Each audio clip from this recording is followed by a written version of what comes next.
Terima kasih Ketua. Terima kasih, luar biasa. Ini kasih aplaus khusus nih, Jakarta Timur.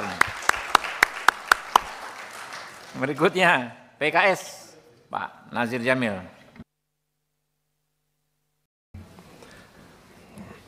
Terima kasih Ketua. Bismillahirrahmanirrahim. Assalamualaikum warahmatullahi wabarakatuh. Selamat siang dan salam sejahtera untuk kita semuanya. Kami dari fraksi PKS menyampaikan terima kasih kepada pimpinan rapat Dr. Habibur Rahman dan para wakil ketua Komisi 3 yang telah memfasilitasi RDP kita pada hari ini. Jadi Pak Kapolda Sulteng dan Kapolda NTT sangat layak memang kalau Dr. Habibur Rahman ini mendapat penghargaan Detik Award sebagai orang yang konsisten mengadvokasi masyarakat. Cie. Jadi itu bukan mudah untuk mendapatkan penghargaan itu. Yang saya hormati Kapolda Sulteng beserta jajaran, Kapolda NTT, Pak Daniel Tahi Silitonga. Memang kalau kita ingat Silitonga, ingat Edi Silitonga Pak ya. Dan juga Wakapolda Brigjen Awistiono yang hadir beserta jajaran. Saudara kami, ya, sesama anggota DPR, Ibu Rahayu Saraswati, ya, dan yang lainnya hadir di sini, tentu Wakil Ketua MPR Archandra Akbar bersama kuasa hukum daripada almarhum Bayu Adityawan.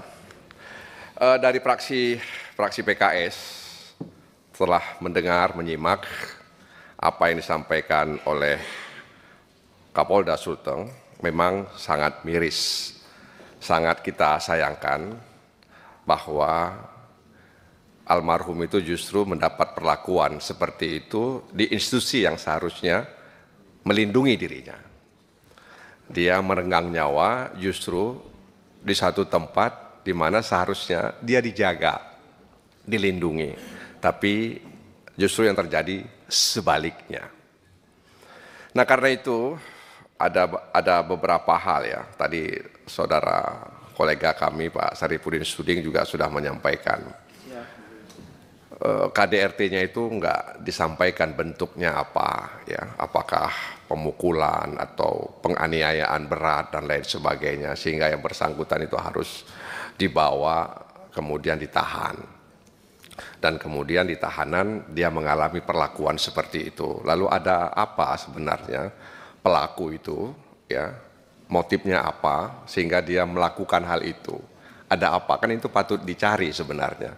Kenapa dia kemudian mengambil inisiatif untuk melakukan kekerasan itu? Ada apa sebenarnya? Mengapa dia sangat perhatian sampai-sampai perhatiannya itu dia salah gunakan dengan memukul, bahkan menganiaya sehingga kemudian korban merenggang nyawa? Kan itu dia.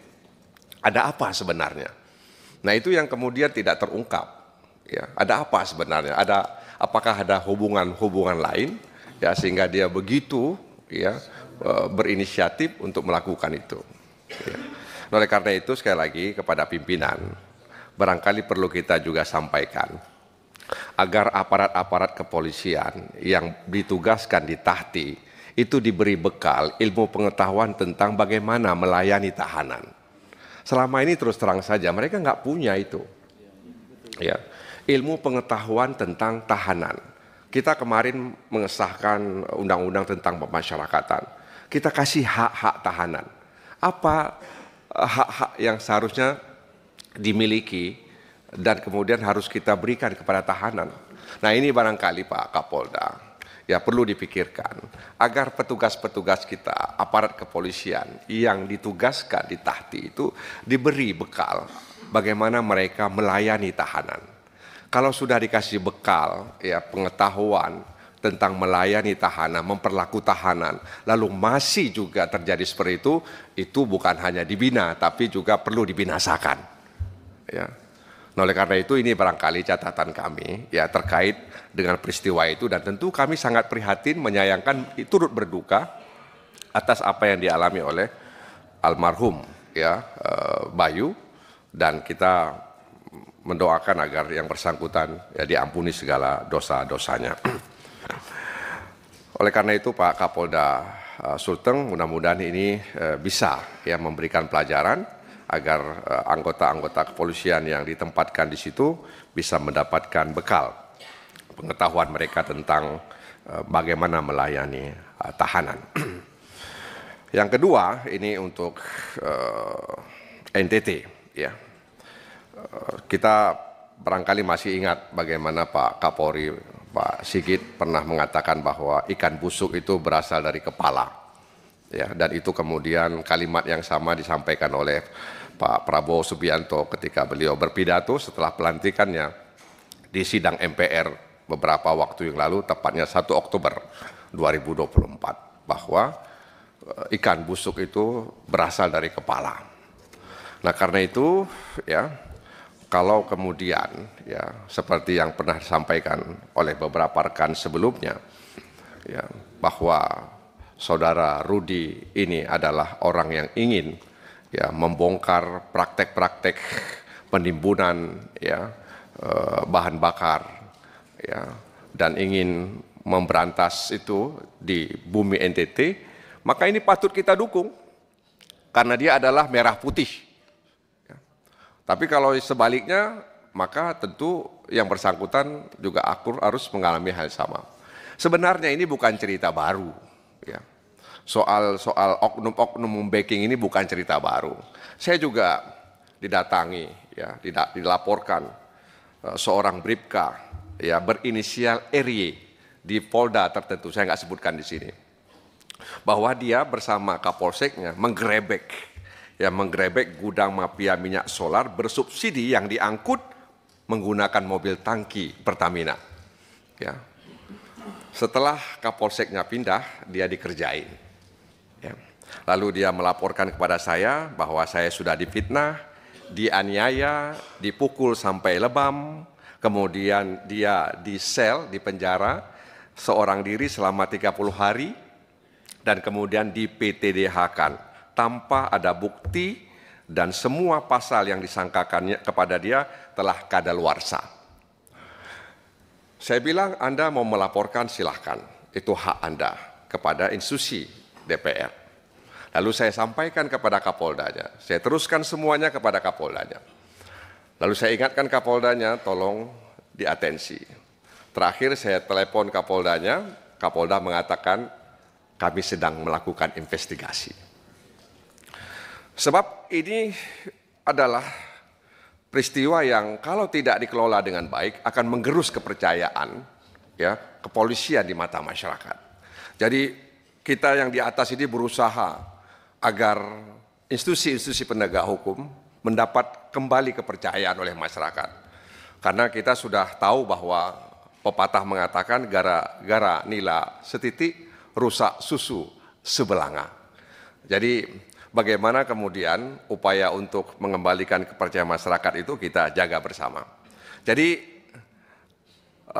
bribka RY ini ya kasusnya sedang diinvestigasi oleh Kapolda setempat. Ya, saya sedang menunggu jawabannya. Jangan sampai ini juga meledak. Nah, karena itu sekali lagi cerita-cerita seperti ini kami temukan ketika kami melakukan kunjungan kerja ke provinsi-provinsi. Bahwa ada oknum-oknum ya yang kemudian membacking ya minyak solar bersubsidi tersebut sehingga terjadi kelangkaan di tengah masyarakat. Nah, karena itu dalam kesempatan ini ya kami berharap agar pimpinan Komisi 3 DPR RI bisa semacam membentuk tim kecil ya agar kemudian kita bisa memberikan solusi kepada Kapolri ya sehingga kemudian peristiwa serupa tidak terulang kembali. Jadi ini patut kita tindak lanjuti karena ada dua pendapat yang berbeda ya. Ya, nah karena itu ini harus kita selesaikan ya. Dan di satu sisi kita harus menjaga institusi kepolisian sebagai institusi penegak hukum ya.